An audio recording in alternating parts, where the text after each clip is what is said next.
알파레인의 잠 못 드는 밤에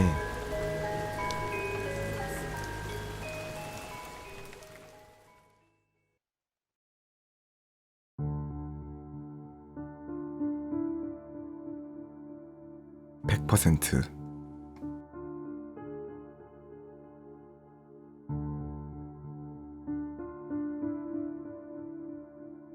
10호런 시크랄튼 강도 하나가 많고 많은 집들 중에서 비교적 외진 곳에 위치한 우리 집을 찾아올 확률은 얼마나 될까? 그것도 하필 어머니는 프랑스에 계시고 아버지는 야근을 하시기 때문에 나 혼자 집을 지켜야 하는 오늘, 그 확률이 0.1%나 될까? 나는 강도에게 팔과 다리를 묶인 채 거실 중앙에 앉아서 꼼짝도 못하고 있는 내 신세를 한탄하며 중얼거렸다. 재수도 없네 진짜. 그나마 다행인 건 강도가 친절하게도 내 입에 재갈을 물리지 않아서 답답하지 않았다는 것. 영화에서 봤던 범인들은 인질들이 소리 못 지르게 입을 막던데 우리 집에 들어온 강도가 착한 건가 생각이 들었지만 아무리 입이 뚫려 있어도 나는 살려달라고 소리칠 수가 없다. 목이 터져라 살려달라고 소리 질러봤자 방음 시설이 뛰어난 주택이라 밖에선 들리지 않고 마을과 떨어진 곳에 위치한 집이라서 도와주러 올 사람도 없었다. 무엇보다 나는 집안을 뒤지고 있는 강도의 신경을 건드릴 만큼 멍청하지 않다. 안 무섭냐? 벽걸이 텔레비전 밑에 서랍을 뒤지던 강도가 침착한 내 모습에 놀랐는지 나에게 복면을 쓴 얼굴을 들이밀며 물었다. 검은 복면을 뒤집어 쓴 강도의 모습에 조금 놀라기는 했지만 지금은 많이 적응되어 그렇게까지 무섭지는 않았다. 그래도 강도의 비위를 상하게 하지 않기 위해 나는 무서운 척을 했다. 무서워요. 살려주세요. 뭐야, 근데 왜 이렇게 침착하게 말해? 말도 또박또박 잘하고. 무서운 척을 하는 게 바로 들켰다. 뭐 상관없다.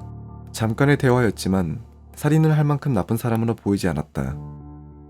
내가 이렇게 생각할 수 있는 이유는 강도가 나를 묶자마자 시카를 손에서 뗀 지 꽤 지났기 때문이다. 그러게요. 누굴 닮아서 그런 건지. 녀석 말하는 거 좀 봐라. 강도는 그렇게 말하고는 다시 거실 주변을 뒤지기 시작했다. 묶여있는 나를 별로 신경 쓰지 않는 듯 했다. 하지만 강도는 나를 죽여야 했다. 국내 최고의 의사와 뛰어난 소설가 사이에서 태어난 이 몸의 머리를 무시하다니. 나는 무사히 살아남아서 강도의 정체를 추리해낸 뒤 내일 아침 기쁜 마음으로 경찰에 신고를 할 것이다. 이미 여태까지 강도의 행동을 보고 상황 파악은 대충 되었다. 일단 강도의 목적은 돈이 아니다.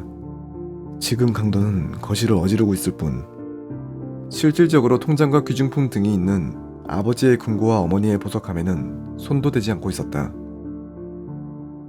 강도가 뒤지는 것이라고는 아버지의 서재와 내 방이 전부. 돈은 확실하게 노리지 않는 것으로 보였다. 강도의 목적이 뭔지는 아직 모르겠지만 돈을 노리는 좀도둑이나 사람의 목숨을 노리는 사이코패스 같은 녀석은 아니라는 것은 분명했다. 그렇다면 내가 허튼 행동만 하지 않으면 내 목숨은 보장되는 것이다.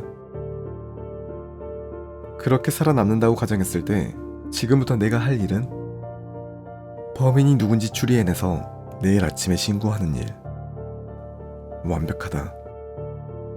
지금 시간이 밤 11시인 걸로 봤을 때 강도치고는 꽤 빨리 우리 집에 들어왔다.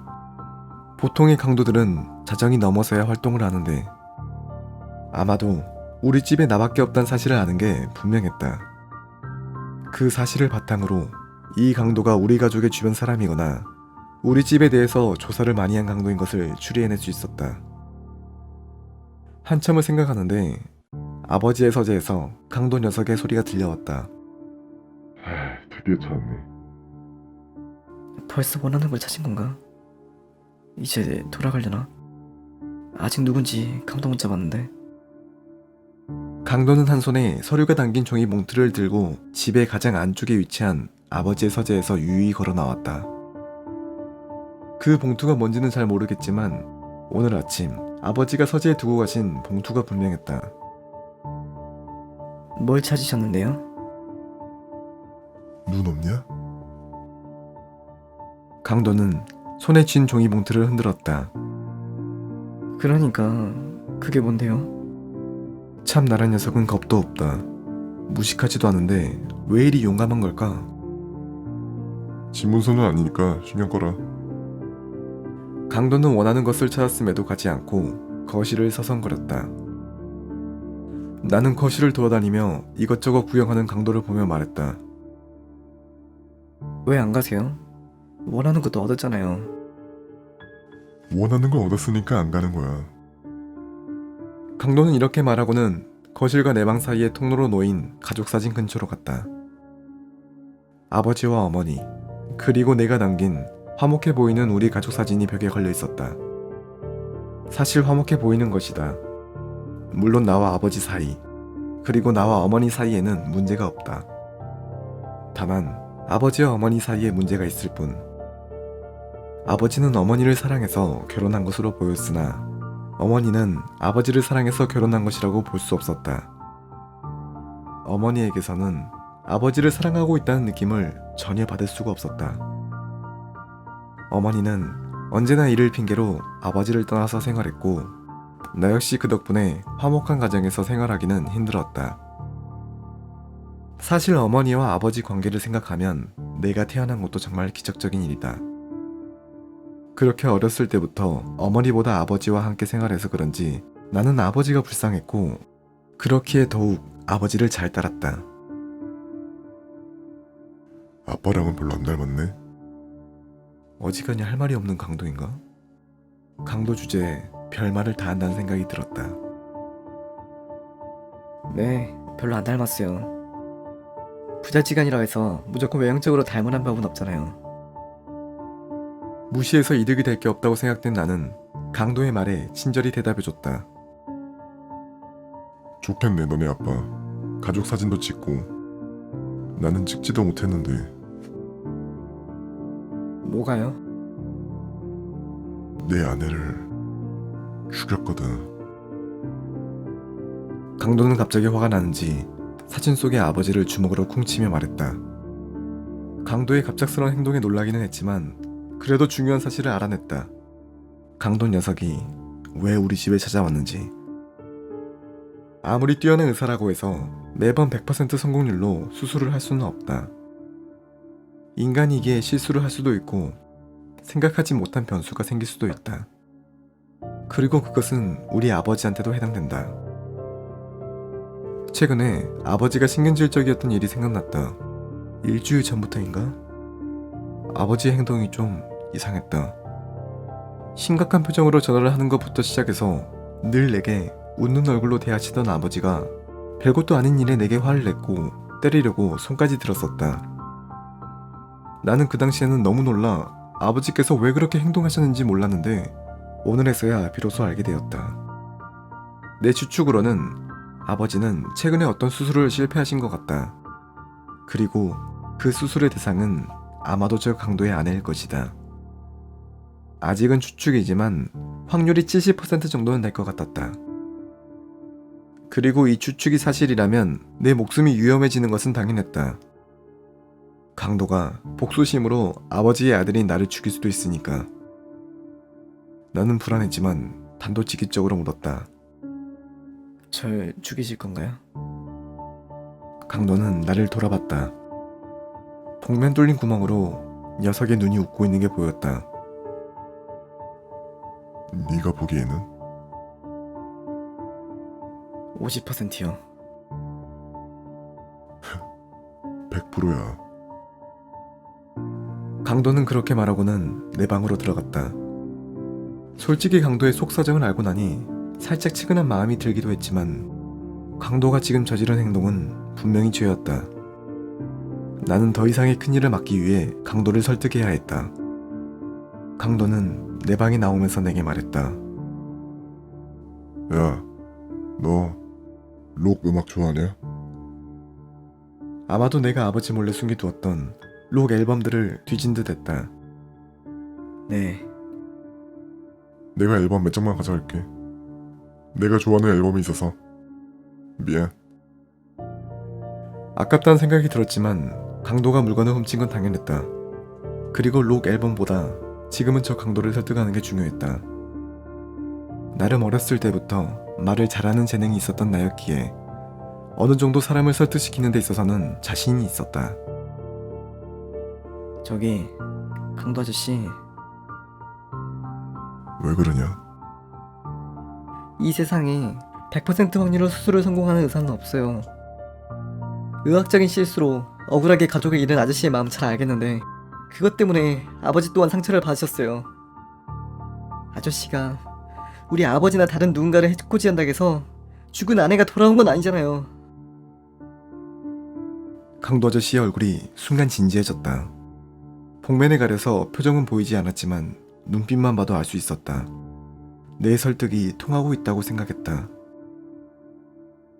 아내가 살아나진 않지만 다른 사람은 살릴 수 있어. 무슨 말씀이에요? 100%로 다른 희생자가 생길 거야. 저희 아버지가 일부러 아저씨의 아내를 죽였단 말인가요? 아버지는 그럴 뿐이 아니에요. 강도 아저씨는 내 말을 무시하더니 거실에 걸린 벽시계를 보며 엉뚱한 소리를 했다. 너 평소에 몇 시에 자냐? 몇 시에 자냐고. 왜요? 나는 퉁명스럽게 대답했다. 대답해라 얼른. 12시에서 1시 사이에 자요. 거의 지금 시간대에 자요. 내가 말을 하자마자 강도는 나를 들더니 아버지 방 침대에 나를 눕혔다. 그리고는 컷을 부리며 실내에 켜진 전등을 모두 껐다. 강도는 칼로 위협하며 내게 말했다. 한마디도 하지 말고 자는 척해. 허튼 짓 하지 말고. 나는 순간 강도가 무슨 의도로 저런 행동을 하는지는 몰랐지만 강도의 말을 순순히 따랐다. 내가 조용해지자 강도는 방문 뒤에 숨었다. 시간이 얼마나 지났을까? 갑자기 현관문 열리는 소리가 들렸다.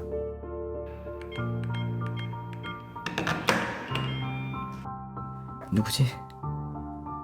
설마 아버지가? 아버지는 녀석의 미끼에 걸리고 말았다. 아마 녀석은 나를 잡고 있다고 말하면서 아버지를 집으로 불러냈겠지.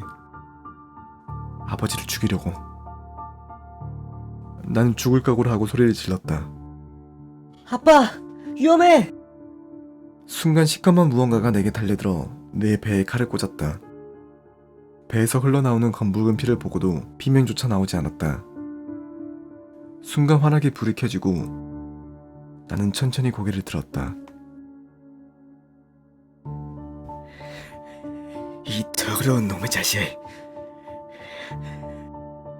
아버지가 나를 보며 말했다. 유감스럽게도 나를 찌른 건 나의 아버지였다. 아버지는 세상에서 가장 흉악한 표정으로 칼로 내 배를 쑤시고 있었다.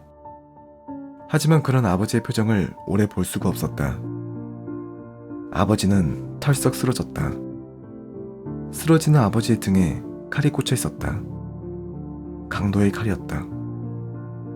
강도는 복면을 벗었다. 울고 있는 얼굴이었지만 꽤나 잘생긴 얼굴이었다. 내가 나이를 먹으면 저렇게 늙을 것 같다는 생각이 들었다. 나는 내가 똑똑한 줄 알았는데 전혀 아니었다. 멍청한 나는 배에 칼이 꽂히고 나서야 깨달았다. 아까 강도가 손에 들고 있던 종이봉투가 테이블에 놓여 있었다. 나는 사실 확인을 위해 안간힘을 내서 봉투에 적힌 글씨를 봤다. 친자 확인, 검사 결과. 결과는 100% 불일치겠지. 나는 속고만 살았던 바보였다. 나를 구하기 위한 진짜 아버지의 계획을 모두 망쳐버리다니. 울고 있는 진짜 아버지를 보며 아까 들었던 말이 떠올랐다. 왜 안 가세요? 원하는 것도 얻었잖아요. 원하는 걸 얻었으니까 안 가는 거야. 오늘 우리 집에 강도가 들어올 확률은 0.1%? 아니, 100%다. 아버지가 아들을 구하려는 확률처럼.